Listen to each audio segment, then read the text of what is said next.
Let's look at some of the most common codes that appear for Nissan. Some of these may even surprise you.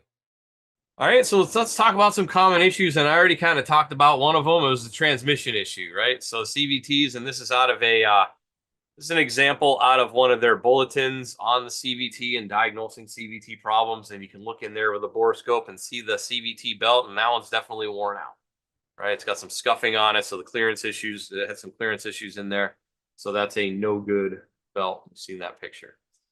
Intake system issues. We're going to see a code come up. So the next thing we're going to talk about is codes, and it's super common just across the board. That isn't to say that they're not necessarily reliable, because that's the impression I've gotten from between doing my research and talking to techs who work on them. They're like, they really didn't have any weird problems other than the CVT issues. But then there's this certain intake system issue too that we'll talk about.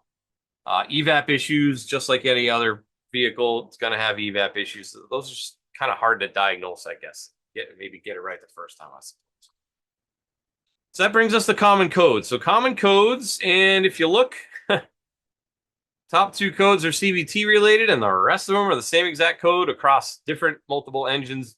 It seems to be a lot in the Sentra for some reason, but mass airflow circuit A Ranger performance, the P0101 code, is 8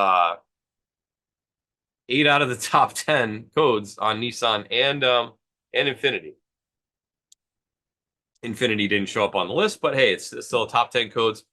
And we're actually gonna look at one of those. The Altima is one of the top codes on the Altima as well. So when we get to look at the real world data, we're gonna see that P0101 code is number one, and there's actually a bulletin on it that tells. It's kind of a little wild how they go to diagnose it, but hey, if that's the cure, that's the cure, right? So, yeah, not a lot to talk about here. It's CVT issues and this mass airflow issue. So, but I think the real value is in the data, right? So I know where or you would know if you look at the data, where the common problems are for these vehicles.